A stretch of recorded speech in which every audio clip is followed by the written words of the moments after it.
Hey everyone, it's Brother Chris here from Divine Oracle Podcast. Just to let you know, though, at the beginning of August, I will not be in the studio. I will be out on location, and you can actually be able to join in during times as I will be coming to you across Podbean and also YouTube. Again, though, this is one thing to look forward to, starting actually on the 2nd of August all the way to the 5th of August. Watch out for great dates and great programs here in the Divine Oracle Podcast. Are you looking for the hard-to-find item, spiritual item that your loved one wants to always get, but you don't know right where to check out? Why not check us out here underneath hauntedlightpodcast.com. Underneath our store, though, we actually have tons of items from dream catchers, crystals, so many more for you. Check us out underneath hauntedlightpodcast.com. Alrighty, so yeah, we're back from that quick commercial break, and we do actually have a special guest in with us. He is the host of Haunted Live Podcast. Trevor, how are you doing today? I am good. Thank you so much for having me on your show. And for those that know Haunting Live, thank you for listening to us. And do check us out right now because we do have a awesome series airing right now all week this week. So, and what would that be by any chance? It's on cryptids, and we have a new guest each day this week talking about their specialties in the cryptid field. Everything from Class B encounters to experiencing things like Bigfoot and Dogmen and more. So go check it out. All right. So basically, I know that your podcast is way different than me, but can you sort of let our viewers know for them to check out what you basically talk about? Well, Haunting Live is basically a show that is a guest-based show. So every episode, we welcome a brand new guest where they talk about their journey and experiences within the paranormal field. It can be any topic in the paranormal field, but we do mainly focus on things like mediumship and psychic work. So they talk about the journey through their psychic development or their mediumship work they do and share their experiences along the way. So. Okay, all right. So talk about signs, though. That sort of leads us actually into what our discussion is going to be about. And what we're going to do, though, is we're going to take a good look at the dark secrets of your zodiac signs, even with your love partners, family members, and all that. What we're going to do, though, is we're going to go down per each month, and we're going to go from there and let you know what the little hidden tricks are all together. The first one that we're going to look at, though, is Aries. That's from March 21st to April 19th. Aries is one of those signs so that Aries does get angry like a child. Basically, it does act like a little child, and if things don't get their way, they throw a little tantrums. And that's pretty much what Aries is. These are little hidden signs. Now, our next one, though, is Trevor. If you want to start letter of years now. So Taurus is the next one, which is April 20th through May 20th. And Taurus's secret is that they are more materialistic than they like to admit. When you think of Taurus, stubbornness probably comes to your mind. But this earth sign also hides other gray areas. They are used to confronting themselves by often buying things they don't need. And Jeepers, I don't want to be rude, but that does sound like somebody actually with my own personal life. So yeah, next one we're going to take, though, is Gemini, and that goes from May 21st to June 20th. All right, Gemini actually tends to make actually quick judgments before they actually know the person.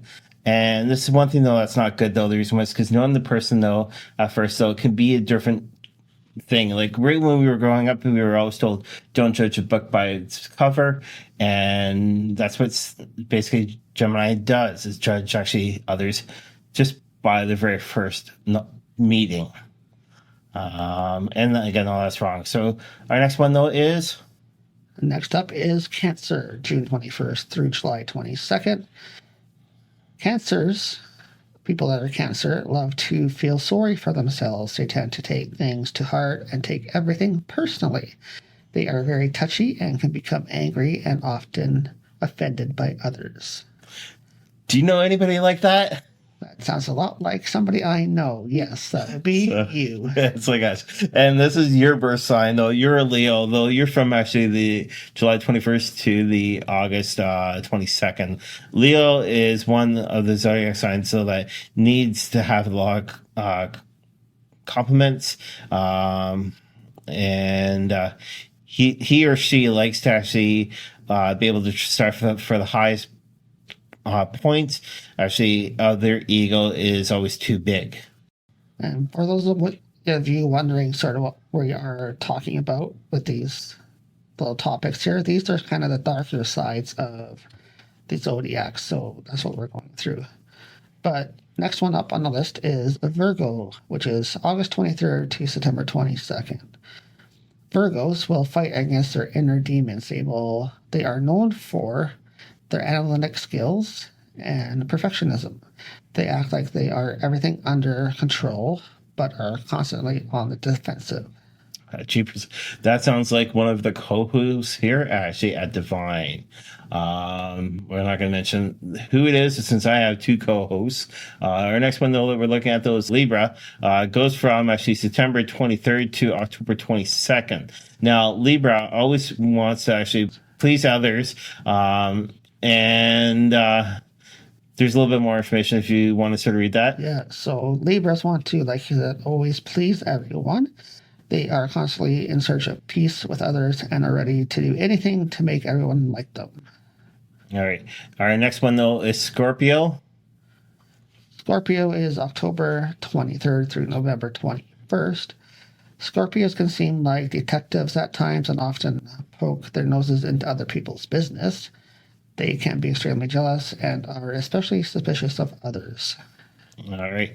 Our next one after that, though, is Sagittarius. Sagittarius goes actually from November 22nd to December 1st. And Sagittarius are more conservative than they care to admit and are quite adventurous. If anyone questions their ideals, they will be disrespected.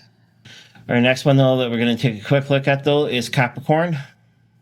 And that goes from December 22nd to about January 19th. And Capricorns can be very emotional, but have had a hard time opening up to others due to their rational side. They can appear cold, but in reality, they are emotional and distance themselves from people they don't know very well. Now, that there does sound like our nephew, because he is actually born in that time period, so it does sound like our nephew. Our next one, though, is Aquarius. And that goes from January 22nd to February 18th. Aquarians often feel excluded from society. They are aware of being different from others, and for this reason, they always feel like strangers to others. All right, and our last final one, this one here is Pisces, and it goes from February 19th to March 20th. And Pisces are afraid to get involved and live in their fantasy world. They tend to run away from reality and are terrified that the world they live in does not match their dreams. All right, so what we did, though, is we took a quick look actually at the dark side of zodiac signs. And again, those, do you know anybody, though, that's sort of like this? Thanks a lot, Trevor, for coming in, though, and you have a great one. Thank you very much for having me on the show. And always, please do check out our other podcast, which is Haunting Live Podcast. We post shows weekly right now, and we are lined up until the end of August right now. So do check out our shows.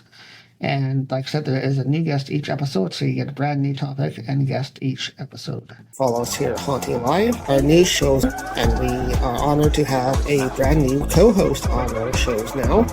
Yolanta Mary is our co-host, and she does a lot of work for us on the side and introduces people to the show and discusses different topics from the show. So we're really happy to have her here this season. So go check out our brand new episode. For us here in Canada, I will be playing this little clip about Mark Carney and what's taken place. Can you elaborate on what that means to get a good deal for Canada? Tangibly, what does that include? And if we can't get there, will Canada retaliate? Well, the first thing is we're working positively for a deal. We'll take stock if there isn't one that works, but that depends on the overall circumstance. That's the first. The elements of what's positive, and let's start from the position of, really the longest standing and one of the largest trading relationships in the world between Canada and the United States, a relationship until recently that had been tariff-free, a relationship that has many integrated sectors, including the auto sector, the steel sector, the energy sector, and beyond. And so a good deal is something that preserves, reinforces, and stabilizes those relationships as much as possible. A good deal is also one that doesn't tie our hands in terms of other things that we can do so that we can pursue that positive agenda that we focus so much of our time on. And maybe just to go back to the start of your question, look, we have a lot to do in this country. We have a lot positive to do in this country, building this country in a way, building one Canadian economy. Our phone is ringing off the hook from other countries who want to do more with Canada. I've had over 80 bilaterals with world leaders since I became Prime Minister. A number of those premiers have been on major trade missions. We have other things to do, and so we're going to focus more and more of our time on those positive aspects going forward. Thank you.